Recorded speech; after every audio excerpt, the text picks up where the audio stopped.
¿Qué tal amigos? Muy buen día, tarde, noche, a la hora que sea. Este es Internet. Bienvenidos, soy su amigo Miguel Quintana, el Troll. Esto es la red de información digital RIT TV. Y bueno, para que no se confundan, porque ya vi que se andaban muy confundidos con los nombres. Este es RIT TV, la red de información digital. RID TV. Gracias, estamos de festejo. Gracias por todas las felicitaciones que estoy recibiendo en este día, aunque es grabado, lo sé, porque comenzaron desde el video de Chumel de anoche y de verdad lo valoro mucho. Ya nos vamos a echar un chocoflán, vamos a partir el chocoflán, lo vamos a repartir aquí a nombre de ustedes y reciban una rebanada virtual de este festejo. No, de verdad los aprecio mucho. En tiempos de pandemia no está fácil, no es tan fácil estar celebrando un cumpleaños y no hay nada que celebrar. Sinceramente es terrible saber que miles de mexicanos no tenían por qué morir si hubieran tenido un gobierno que tuviera la atención necesaria, que aplicara el recurso que es de nosotros para poder prevenir la menor cantidad de muertes. Ahí está el ejemplo de muchos países. Qué lástima que mucha gente que cree en el presidente no ve medios internacionales, no tiene acceso al Twitter, se limitan a ver el Facebook y no ven más allá. Hay países donde el nivel de mortandad ha sido mínimo. Hay países que ya regresaron a su vida normal y conviven con el virus, pero con medidas que en México aún siguen siendo debatidas por las autoridades sanitarias. Bueno, no hay mucho que festejar. Gracias de todos modos por todo su cariño. Voy a poner un video. Necesito rescatar cosas que en algún momento se utilizaron como argumentos de campaña y hoy ya son argumentos de nuestra vida cotidiana en México. En algún momento lo veíamos como eso no va a pasar en México, están muy locos, para nada nos vamos a convertir en Venezuela, no creo que le parta la madre a México, no creo que Estados Unidos lo deje hacer, etc, etc, etc.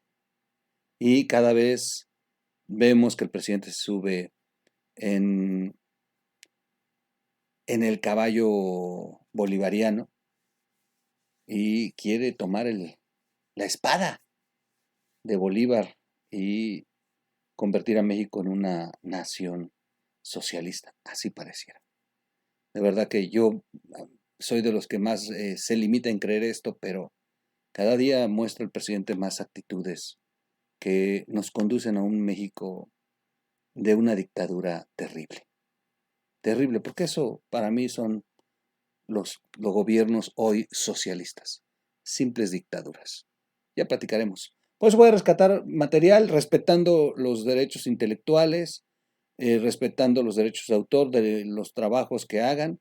Pero este video de Gloria Álvarez, la politóloga maestra guatemalteca, mujer hermosa y bastante inteligente, tiene videos que se han quedado en su momento allá en algunas redes, en algunas plataformas, y no los rescató para su canal de YouTube o se quedaron, bueno, en algún momento hizo algún en vivo, pero clases completas sobre temas que valen la pena hoy retomar porque es lo que estamos viviendo.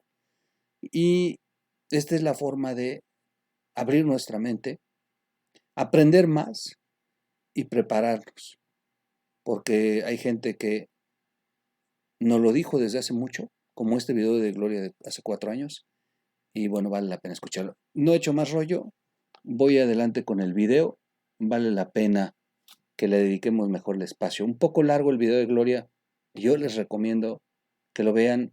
Si no pueden en una sola vista, déjenlo ahí pausado y regresen a verlo y repítanlo y pónganselo a los jóvenes. Está dirigido a los jóvenes. El video se llama Socialismo pa' Millennials. Y voy a leer textualmente la descripción del video. Socialismo para millennials. ¿Por qué los millennials son socialistas? Porque no saben qué es comunismo ni socialismo. ni cómo funciona nuestra mente humana, dice Gloria Álvarez en la descripción del video. Vamos sin más preámbulo al video, vale la pena escucharla. A lo mejor algunos problemas pues, los estoy retomando de forma directa, de repente a lo mejor se puede atorar o algo, es parte de la tecnología, es parte de retomar un video que ya tiene mucho tiempo y que fue una transmisión en vivo en la cuenta, en el perfil, en la página, perdón, de Gloria Álvarez, la cual les recomiendo seguir. Vamos entonces con el video de Gloria Álvarez. ¿Por qué los millennials son socialistas? Porque estoy convencida que no tienen idea de lo que es comunismo ni tampoco socialismo. Cuando un millennial nos dice que quiere socialismo, nunca nos dice realmente qué es lo que quiere, cómo ambiciona que ese gobierno va a funcionar. No tiene idea de cómo van a funcionar las medidas políticas y económicas. Por eso se me ocurrió hacer socialismo para millennials. Bienvenidos. Vamos a arrancar desde la era industrial, cuando en el siglo XIX empiezan un montón de pensadores a pensar cosas que se denominaron como la filosofía socialista. Entre ellos estaba Giuseppe Mazzini. No digas tú, di nosotros. Esta visión de que renunciar al yo era lo mejor que le podía pasar a la sociedad. También Pierre-Joseph Proudhon, que dijo, la propiedad es robo. Estos dos contemporáneos inspiraron a Carlos Marx y a Federico Engels. Carlos Marx y Federico Engels se conocieron en 1843, 5 años antes de que escribieran el Manifiesto Comunista. Carlos Marx, hijo de padres judíos que dejaron la religión judía y se convirtieron al protestantismo, fue expulsado de Alemania, de Francia, de Bélgica, hasta que finalmente se va a Inglaterra, y en Manchester, junto con Federico Engels, un burgués, un hijo de industriales, ellos dos pues hacen el Manifiesto Comunista y describen el capital. Cosas interesantes, Carlos Marx trabajó muy poco en su vida y a la edad que yo tengo, 31 años, se retiró para ser un mantenido de Federico Engels por el resto de sus días. Vivió en Soho, Inglaterra, todo ese tiempo, y después de los 31 años nunca más volvió a trabajar. Estos dos personajes creyeron que habían descubierto el agua azucarada y que la época que estaban viviendo era una época única en la humanidad. Dicho en las palabras del mismo Carlos Marx, de este libro, The Politics Book, comunismo es el enredo de la historia resuelto.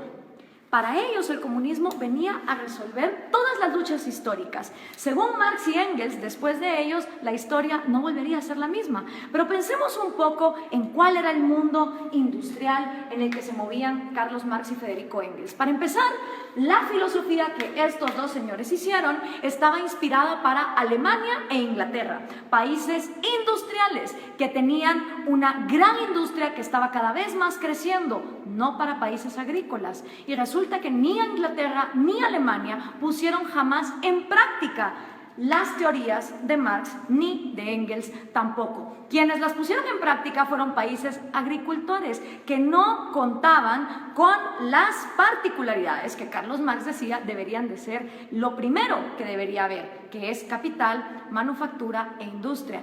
En los países que más adelante vamos a ver, nos vamos a dar cuenta que no se puso en práctica. Además de esto, pensemos un poco en el mundo de estos dos señores.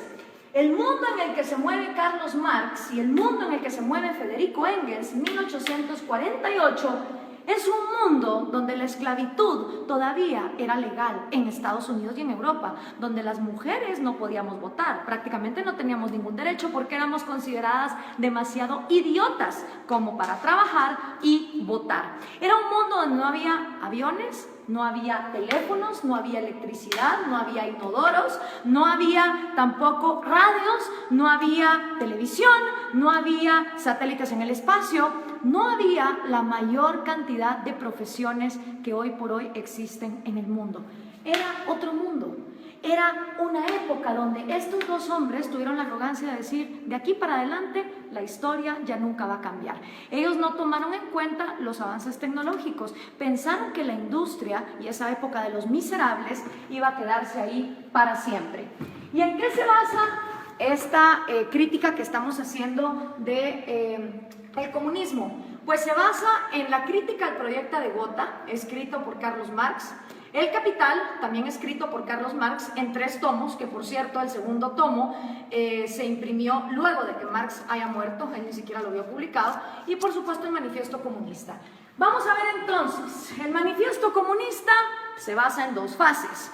Esta es la primera fase, que tiene 10 puntos. Ustedes vayan viendo si estos 10 puntos son lo que los millennials defienden cuando dicen que son socialistas. Vamos a ver, millennials, vamos a ponerlos a prueba. El primer punto de la fase 1 del Manifiesto Comunista es la abolición de la propiedad privada. Expropiaciones, que son todavía cosa de todos los días en América Latina, no son ajenas a ninguno de ustedes. El segundo puesto es impuestos fuertemente progresivos. Esta idea de que los más productivos de la sociedad sostengan más al Estado, porque del Estado vivimos todos. Entonces, mientras más paguen los más ricos, se supone que el Estado va a ser más justo y más fuerte, y para nada tiene que ver que eso desincentive a la gente a ser mejor. El tercero es abolición del derecho a herencias. Interesante, porque Rafael Correa quiso hacer también una ley de herencias bastante draconiana, donde se quería quedar con un montón de las herencias. El cuarto es confiscar la propiedad a emigrantes. Interesante que lo primero que hacen los regímenes socialistas y comunistas es no dejar que venga inversión extranjera, porque supuestamente en el himno socialista todos los obreros se van a agarrar de las manos, pero para lo que se trata de comercio todos somos enemigos. El quinto es centralización del crédito, que solo podías endeudarte con el Estado. La sexta es centralización de los medios de comunicación y transporte. ¿Les suena familiar? Prácticamente en toda América Latina, los regímenes del socialismo del siglo XXI han acaparado los medios. Expansión de empresas estatales. El Estado lo puede hacer todo mejor, porque el Estado es más inteligente que todos los individuos en sociedad. Distribución igualitaria del trabajo, que trabajen igual los más capaces que los menos capaces, los más talentosos que los menos talentosos. Combinar agricultura con industrias manufactureras. Y por último, educación gratis, y esto va a escandalizar un montón a los progres. Carlos Marx estaba a favor del trabajo infantil. Sí, señoras y señores, para Carlos Marx la educación debía ser gratis. Mentira, nada es gratis, todo lo paga alguien, pero como el Estado lo iba a expropiar todo, la educación entonces sería gratuita para que fuera combinada con producción industrial. Es decir, que los niños desde que están estudiando trabajaran. Así que memorícense bien esta fase 1, porque esta fase 1 es la que han implementado todos los países que han tratado de llevar a cabo la agenda marxista. ¿Les suenan familiares estos 10 pasos? Siguen vivos, a pesar de que el mundo de Carlos Marx era un mundo en 1848. Estos 10 pasos se siguen dando en América Latina. Esta fase 1 para Carlos Marx es la fase socialista. Cuando se completen estos 10 pasos es cuando entonces uno está viviendo en socialismo, pero aún no se ha llegado al comunismo. Por eso le pregunto a los millennials, cuando ustedes se dicen socialistas, ¿se refieren a estos 10 pasos, millennials? ¿O a cuántos? ¿A 6? ¿A 4? ¿A 2? ¿A cuántos de estos pasos es a los que ustedes se refieren cuando se llaman socialistas? Porque esto es la primera fase basada en el socialismo. Vamos a ver entonces, cuando ya se completa esta primera fase, ¿qué pasa en la segunda fase? Entonces viene ya la fase 2, donde viene la nueva sociedad y el nuevo hombre. Según Carlos Marx, cuando estos 10 pasos se completan, automáticamente va a surgir un nuevo hombre, un hombre iluminado, un hombre que ya no va a pensar en sí mismo, que todo se lo va a deber a su sociedad. En este nuevo mundo, que es la fase 2, la que Marx llama comunismo, ¿sí? Esta ya es la fase del comunismo. Con el nuevo hombre ya no existen dos cosas. No existe el Estado, es decir, se abolió el gobierno, ni tampoco existe el dinero, ni tampoco existe la propiedad privada. Esta estas tres cosas son las que dejan de existir en la fase 2, que es la fase del comunismo, con un nuevo hombre, un hombre iluminado, un hombre que ya no piensa en sí mismo. Marx nunca dijo cómo en el cerebrito de este hombre iban a dejar de existir sueños propios, necesidades propias, anhelos, talentos. Él nunca lo explicó. Para él, de manera mágica, después de que la fase 1 fuera completada, se pasaba automáticamente a la fase 2, donde este hombre nuevo iba a trabajar a la par de hombres más mediocres y menos talentosos, pero siempre recibiendo lo mismo. ¿Y cómo iba a funcionar la distribución de productos? Bueno, pues iba a haber un gran almacén, y en este almacén la comunidad, ya sin Estado, ya sin gobierno, ya sin dinero, te iba a proveer a ti de todos los productos y servicios que tú ibas a necesitar. Entonces todas las personas, no importa sus talentos, iban a llegar a intercambiar. Si por ejemplo producían yesos, pues un yeso por 1 kilo de arroz. Y decía Marx que suponiendo que este hombre, en lugar de producir un yeso, hubiera producido 3 y este solo hubiera producido 2, en esta segunda fase, este hombre que produjo 3 yesos, no le iba a importar recibir también 1 libra de arroz para compararse con este. Según Marx, iba a llegar un momento donde el más talentoso y el que más trabajaba no le iba a importar recibir igual que el que trabajaba menos y el que era más mediocre. Ahora veamos, ¿se cumplió esta fase 2? ¿O qué es lo que ha pasado en la historia de la humanidad con la gente que ha llevado a cabo la agenda marxista? Bueno, pues los primeros que trataron de llevar a cabo la agenda marxista fueron Trotsky, Stalin y Lenin. 70 años después del manifiesto comunista, ellos son los primeros en poner en práctica la teoría marxista, cuando en 1918 deciden cortarle la cabeza a los sanguinarios explotadores, y de verdad que lo eran, de la dinastía Romanov, que era la monarquía que imperaba en Rusia. 2 errores. Primero, Marx escribe una teoría para Inglaterra y Alemania, que su problema no era, digamos, el de una monarquía que incentivara la agricultura, sino que eran países industriales. Rusia era feudal, bastante feudal. Estas 3 personas entonces ponen los primeros 10 pasos de Carlos Marx en marcha y llegaron a la fase 2, llegaron a este gran almacén. Realmente no. Ni se abolió la propiedad privada, ni se abolió el dinero, y el Estado, en lugar de aniquilarse, se fue volviendo más y más grande hasta volverse totalitario. ¿Y entonces qué pasó? En toda Unión Soviética se desplegaron los gulags. Cada uno de esos puntitos rojos que ustedes ven ahí son los gulags, los campos forzados de trabajo. Claro, desgraciadamente en esa época no había Twitter, no había Facebook, no había Instagram, entonces era muy difícil tener récords de las atrocidades y las violaciones a los derechos humanos que se daban en estos campos de concentración en condiciones de temperatura bastante salvajes y teniendo a la gente hasta lo último en el punto de inanición. Y para darles un ejemplo concreto, aquí hay una foto del Gulag de Ucrania, que era una parte fundamental para el sustento económico del Imperio Soviético, ya que producía 80% del carbón, 85% del hierro y el 70% de los metales. ¿No les suena familiar Venezuela? A ustedes que con el petróleo los tienen similar así. Después de la Unión Soviética, y que, ojo, nunca se llegó a la fase 2 de comunismo, podemos decir entonces que lo único que hubo en Rusia fue socialismo, porque nunca se llegó a la fase 2. El siguiente sanguinario que quiso poner a prueba el comunismo fue Mao Zedong en China. En 1948 entra el Ejército Rojo y Mao hace su propio experimento con 2 atrocidades que aniquilaron a más de 60 millones de personas, que fueron el gran salto adelante y la revolución cultural, que básicamente era una manera de implementar los 10 pasos del manifiesto comunista y que llevaron al peor genocidio que la humanidad jamás ha visto.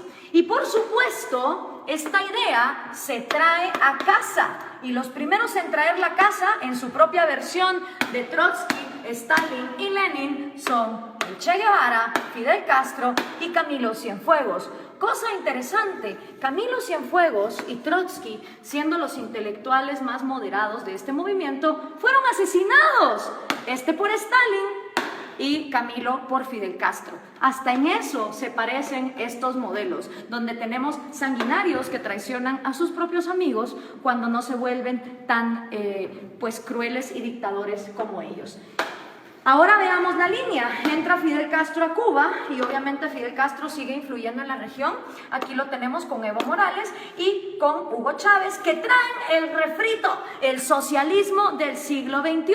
La misma idea, los mismos 10 pasos, la misma utopía, llegar al gran almacén donde hasta el talentoso iba a renunciar por el mediocre. Y esto se sigue pasando. Aquí está Hugo Chávez con Kirchner, Néstor Kirchner y con Lula da Silva.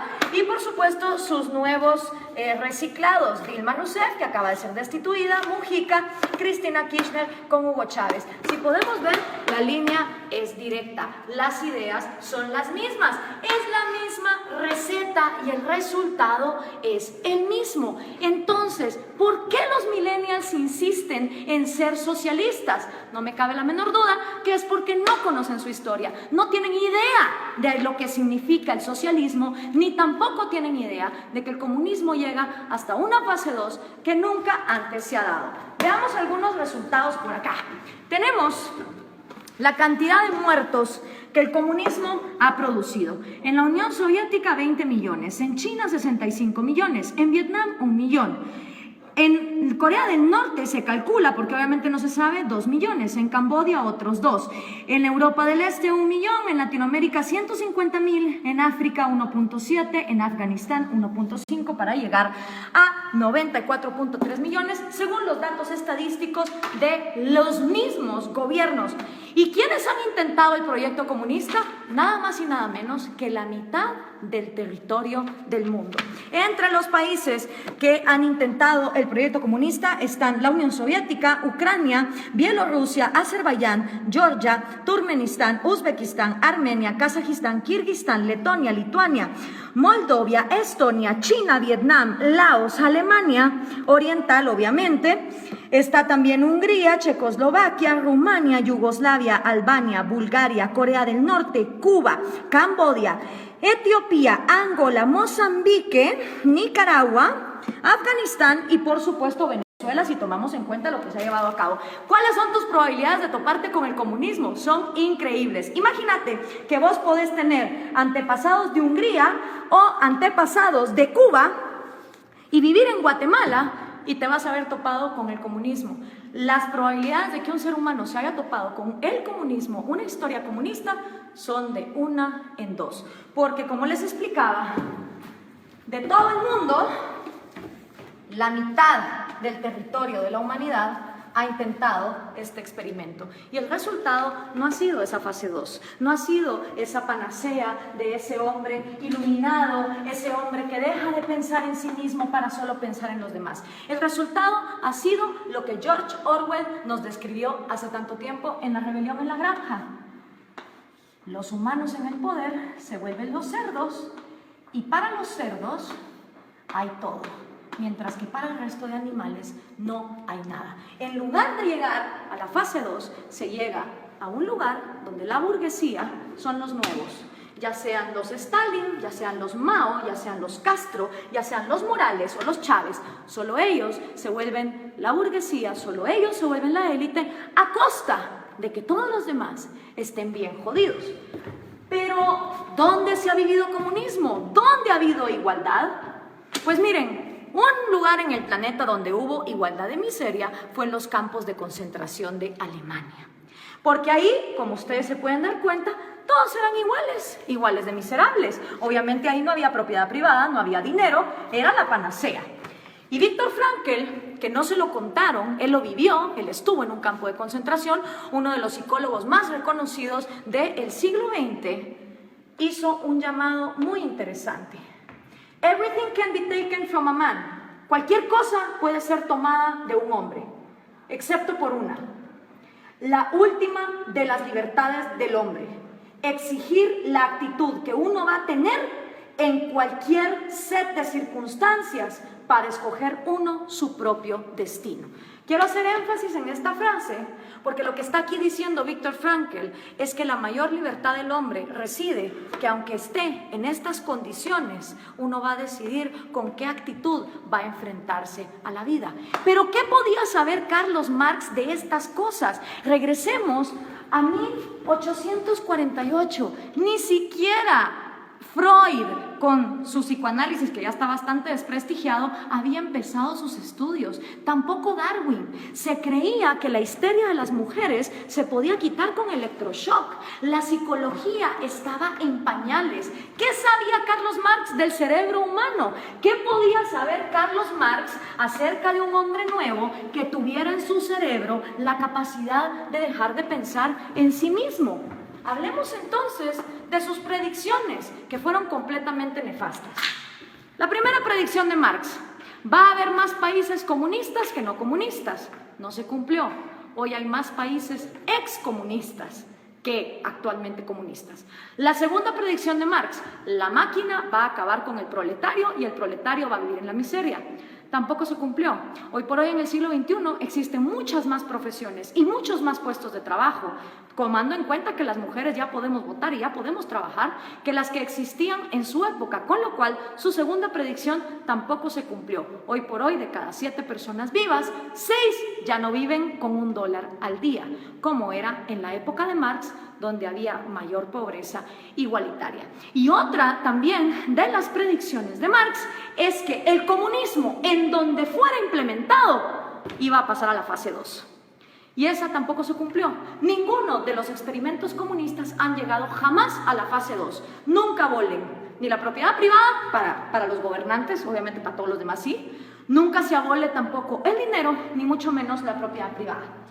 Pero aparte de Viktor Frankl, que escribió ese excelente libro de El hombre en busca del sentido, hoy por hoy tenemos excelentes referentes de la psicología evolutiva y la neurociencia que nos pueden explicar cómo de hecho nuestro cerebro no está diseñado para el comunismo. Uno de ellos es David Boss. Él es PhD, profesor de Harvard, de la Universidad de Michigan, de la Universidad de Texas, y ha escrito 7 libros de psicología evolutiva, incluyendo este. No son personas que te lo digan por fe, como te lo dijo Marx, y que solo lo dejó escrito cómo iba a ser ese cambio en la psicología humana. Son personas que han estudiado la evolución, la genética de la vida, y que entienden cómo funciona el cerebro humano. Y una de las frases de David Boss es: no existe un agente autónomo con intereses llamado sociedad. Esto es una imposibilidad lógica. Sociedad como tal no piensa, no come, no llora, no tiene intereses. La sociedad no es más que el cúmulo de cada individuo. Y somos los individuos y nuestros derechos fundamentales los que realmente existimos en la realidad. Una sociedad de individuos pensantes, libres, funcionales, es una sociedad que avanza. Una sociedad donde todos los individuos se igualan hasta la miseria sin libertad, es una sociedad que no avanza hacia ningún lado. La sociedad como ente no se mueve. Los que se mueven son individuos. Y si algo le interesa a una sociedad que funciona como una célula, es que cada una de sus partes tenga vida, tenga propiedad privada y tenga libertad, como sus 3 derechos fundamentales. Pero si eso no fuera poco, Steven Pinker, que también es un PhD, él se ha ganado el premio de la Academia Nacional de Ciencias a la mejor investigación en Inglaterra en 1993. También se ha ganado el premio de la Sociedad Cognitiva de la Neurociencia en el 2010 y ha sido 2 veces finalista del premio Pulitzer. Escribió el libro ¿Cómo funciona nuestra mente? Y una de las frases de Steven Pinker es: el mejor argumento contra el totalitarismo es reconocer una naturaleza humana universal, que todos los seres humanos tenemos un deseo innato por la vida, la libertad y la búsqueda de la felicidad. ¿Qué quiere decir esta frase? Que todas las personas nazcamos donde nazcamos, en el país en el que nazcamos, en la cultura en que nazcamos, traemos 3 deseos innatos: el amor por nuestra vida, el amor por nuestra libertad y el amor por la propia búsqueda de la felicidad. ¿Qué significa eso? Que ustedes, si quieren buscar su felicidad, emprenden su propia vida como les diera la gana. Ahora, todos estos conocimientos de neurociencia que tienen David Bosch o Steven Pinker, obviamente Carlos Marx no lo sabía, porque la psicología y la neurociencia no se habían desarrollado, no habíamos avanzado en la ciencia como para descubrir el ADN, el otro gran error de Marx. Él pensó que en su época ya se había descubierto todo, y no era así. Entonces, al tener estos conocimientos, es inaudito, es inexplicable que los millennials sigan siendo socialistas. La única manera en que me lo explico es que los millennials no tienen ni idea de lo que es socialismo, ni mucho menos comunismo. Y yo, que también soy millennial, pero de la primera generación, de esos que todavía vimos los cassettes y que sabemos cómo funcionan, tenía 5 años cuando cayó el muro de Berlín. Y me acuerdo como que fuera ayer de ver a esas personas celebrando y preguntarle a mi papá, ¿qué se está celebrando ahí? Me dijo, ahí se está celebrando que tenían a una población dividida a la mitad porque de un lado querían salir y no los dejaban. Si una idea es tan buena, no puede ser obligada hacia una cierta población. Y en todo lo que hemos visto aquí, lo único que hemos visto es obligación, hemos visto miseria, hemos visto genocidio. En la libertad no hay garantías. Yo no estoy aquí vendiendo una utopía ni una panacea. En la libertad hay riesgos y puedes perder como puedes ganar. En la libertad también existe la libertad de no participar en el mercado. En un país que vive en libertad, si hay un grupo de personas que quieren vivir como hippies e irse a una montaña y no ser parte del mercado y no tener propiedad privada, son libres de hacerlo. En un país comunista, si uno intenta meter una zona franca de libre comercio en alguno de sus puntos, va a parar a la cárcel o va a parar desaparecido. Esa es la diferencia entre vivir en un lugar donde se garantice la libertad y donde no se garantice.